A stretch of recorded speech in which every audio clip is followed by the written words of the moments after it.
My name is Marlene Gray. I'm 58 years old, and I've lived in this quiet little town in Vermont for as long as I can remember. People come and go, but I stayed.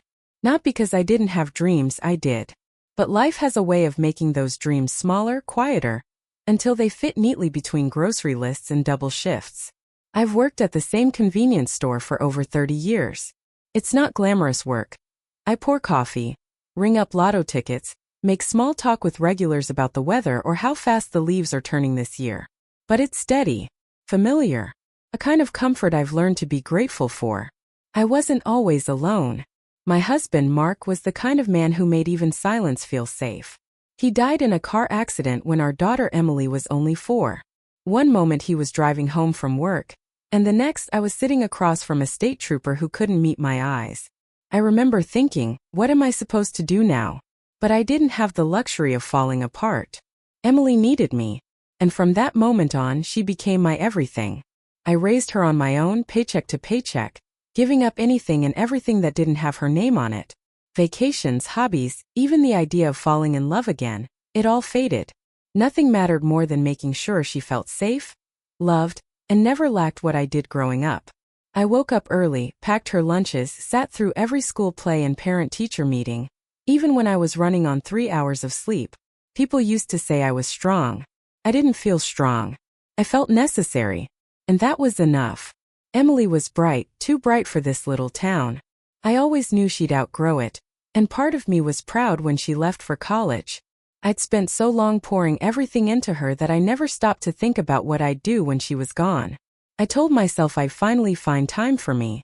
Maybe take a short trip to the coast. Learn how to paint. Sleep in past 5. But that time never really came. She visited less after graduation. Calls became texts, and texts eventually became silence. I told myself it was just the way things go. Kids grow up. They move on. That's what we raise them for, isn't it? Still, I kept her room just the way she left it, just in case. Then one afternoon, as I was folding laundry, I heard the front door creak open. There she was, Emily, standing in the hallway with a duffel bag slung over her shoulder and that look on her face, the one I hadn't seen since she was a teenager and her heart had been broken for the first time. I didn't know where else to go, she said softly, and just like that she was home. I didn't ask questions. I didn't need to. I just opened my arms, and she fell into them like no time had passed at all. At first I was just relieved to have her home. Emily didn't talk much about what happened, just said things with her last girlfriend had gotten complicated. I didn't press.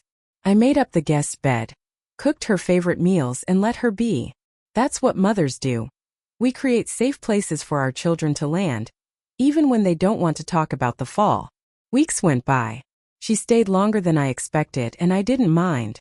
The house felt alive again with her footsteps upstairs, her coffee mug left beside the sink.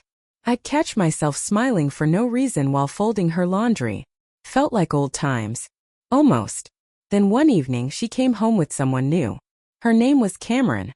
She had short hair, wore a leather jacket, and spoke like she owned the room. Confident, charming, the kind of girl who made people lean in. Emily introduced her casually. This is Cam. Like it was nothing, but I saw the way they looked at each other. There was more to it. There always is. They started spending more time together. Emily's eyes lit up around her in a way I hadn't seen in years. I wanted to be happy for her, I did. But something in me tightened every time Cameron showed up, walking through my front door like she'd always belonged there. Suddenly, dinners became just me at the table. Emily would text she was eating out or say she wasn't hungry. I'd save her a plate anyway, only to throw it away cold. The silence in the house thickened. She still lived under my roof, but it felt like I was hosting a guest, not raising my daughter. She stopped asking how my day was. Conversations turned into short replies, nods, half smiles. I began to recognize a certain look, one that flickered across her face when I asked about her plans. A mixture of guilt and distance. Like I was an obligation she wasn't sure how to carry anymore.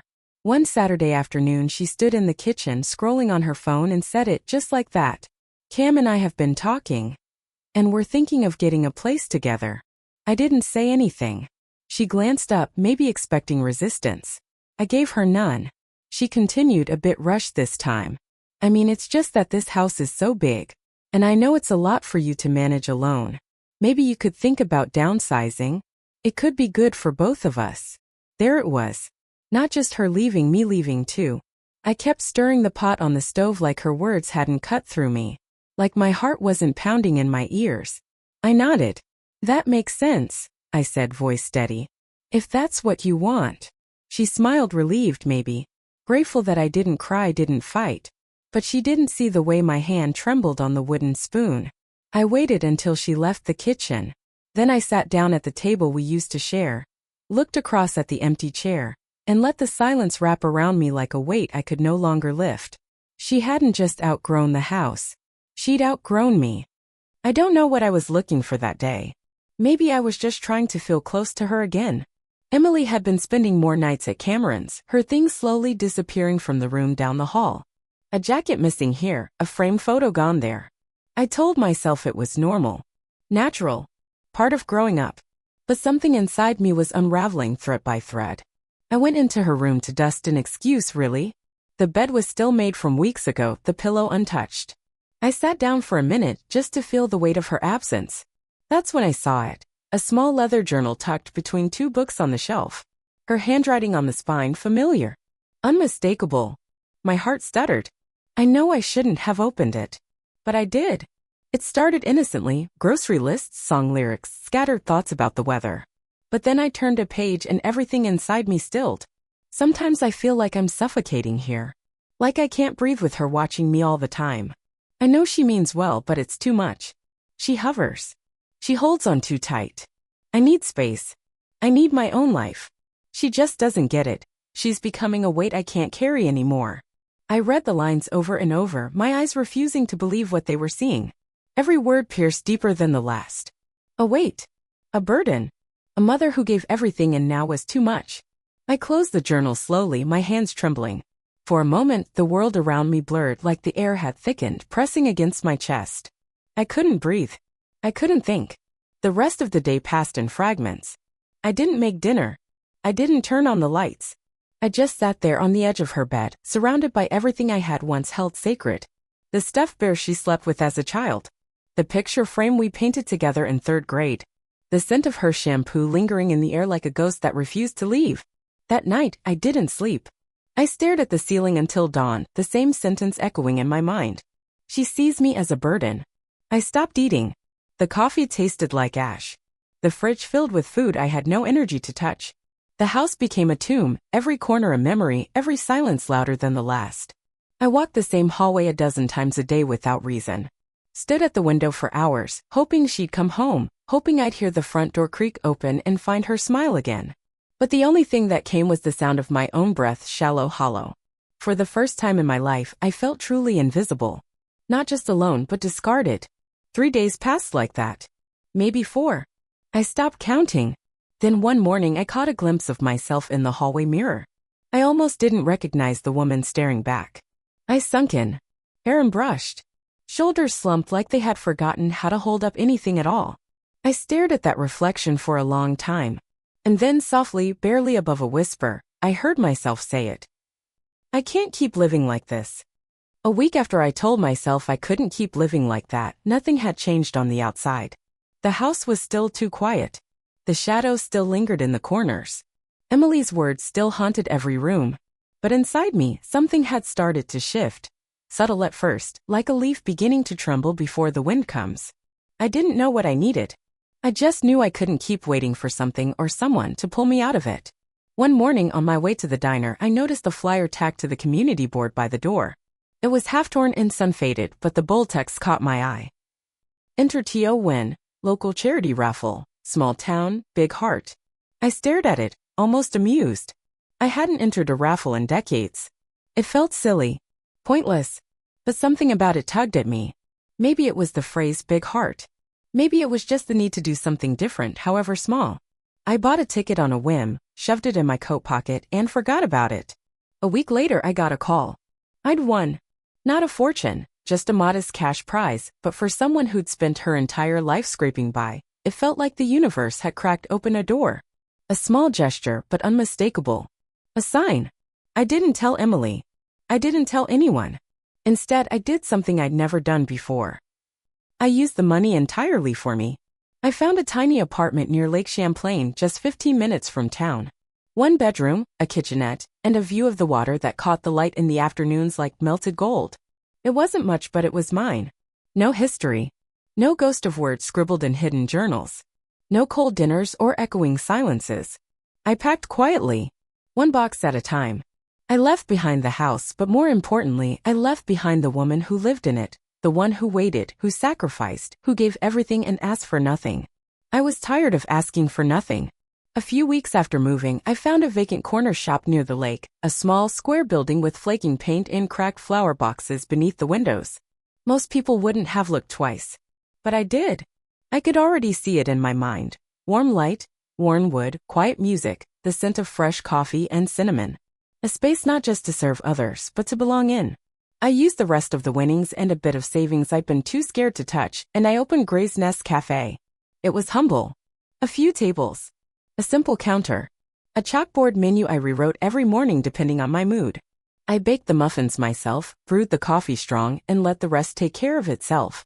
And people came. Slowly. Kindly. Locals who wanted somewhere soft to land. Strangers who just needed a place to be still for a moment. So did I. There were mornings I'd open early just to sit alone by the window, watching the mist lift off the lake. Sometimes I wouldn't even turn the sign until 9. I was in no rush. For the first time in decades, I wasn't rushing toward anything or away from it. One quiet afternoon, between brewing coffee and restocking napkins, I sat at the little writing desk I placed in the back of the shop. I opened a fresh journal, leather-bound, with blank pages waiting, and I began to write. Not about Emily. Not about the pain. But about me. My name is Marlene Gray. I'm 58 years old. I've lived a life of silence and service. But today, I chose something different. Today, I chose myself. I put the pen down and exhaled. It wasn't much. But it was a beginning. It had been a little over a month since I opened the cafe. My days found rhythm, measured by the hiss of the espresso machine, the clink of mugs on wood, and the familiar faces who came in for warmth and quiet.